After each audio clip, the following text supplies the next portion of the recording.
Assalamualaikum warahmatullahi wabarakatuh. Namaku Ajeng Linggra. Nah, kali ini aku akan membahas barang-barang apa aja yang aku sesali aku belum beli ketika anakku yang pertama itu lahir.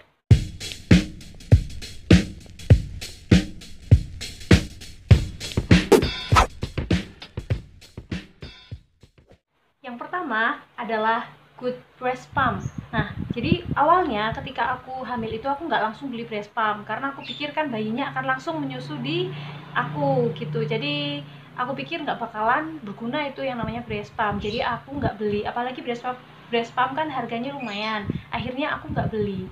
Nah, tapi ternyata ketika anakku lahir, breast pump itu sangat dibutuhkan, Mams. Kenapa? Karena anakku itu waktu itu kan dia cewek ya, katanya sih. Kalau anak cowok kan menyusunya banyak, kalau anak cewek itu nggak terlalu. Jadi anakku ini termasuk anak yang nggak terlalu banyak minum susunya. Jadi akhirnya aku itu sakit. Jadi kayak kesakitan, aku tuh kepengen dia minum, tapi ternyata anaknya itu nggak mau minum. Akhirnya kan sakit ya payudaranya. Akhirnya itu butuhlah yang namanya breast pump. Jadi aku minta suamiku waktu itu dia sedang di luar rumah, jadi bisa langsung dibeliin gitu.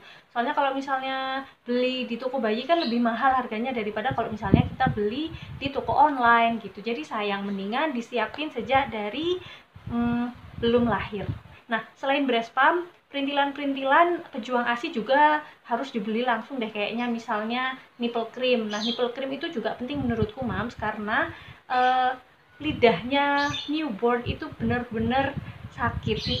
Lidahnya newborn itu kayak apa ya, kayak kasar gitu loh. Jadi kalau misalnya dia minum itu lama kelamaan akan menyakiti puting kita. Jadi nipple cream juga butuh. Selain nipple cream apa ya, perintilan, oh iya, booster ASI juga. Karena misalnya kita pikir kita pengen nyimpen banyak ASI di kulkas, nah itu kan berarti kita harus banyak tuh produksi air susunya, maka booster ASI biasanya perlu nih. Kedua adalah bantal menyusui. Nah, kenapa bantal menyusui itu penting?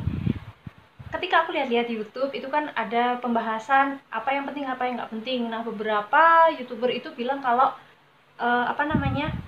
bantal menyusui itu nggak terlalu penting. Memang kalau menyusui bisa pakai bantal biasa kan di bawah tangan kita, tapi ternyata bantal menyusui itu nggak cuman buat menyusui aja, tapi juga bisa buat tidur anaknya, bisa buat bantal beneran. Dan itu tuh kalau misalnya bayi ditaruh di atas bantal menyusui itu lucu banget. Jadi menurutku bantal menyusui itu termasuk wajib untuk dibeli. Nah, selain itu yang juga aku lupa gitu ya, nggak beli banyak, itu adalah minyak telon dan minyak rambut. Kenapa nih minyak telon dan minyak rambut kok butuh beli banyak?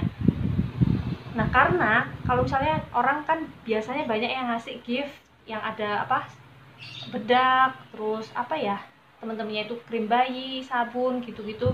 Tapi itu biasanya itu nggak semua merek ada minyak telon dan minyak rambutnya. Banyak merek yang nggak ngasih minyak telon dan minyak rambut. Akhirnya minyak telon dan minyak rambut itu harus kita beli sendiri persatuannya.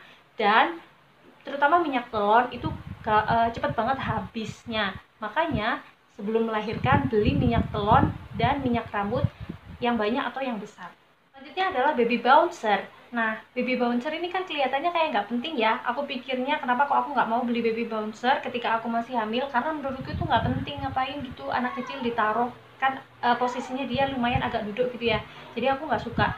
Tapi suamiku ternyata beli, dan ternyata bener kalau baby bouncer itu enak untuk dipakai, bayinya jadi lucu, di foto juga unyu. Nah, selain baby bouncer, yang aku menyesal nggak beli itu adalah sterilizer. Jadi untuk mensterilkan botol dan dot si bayi.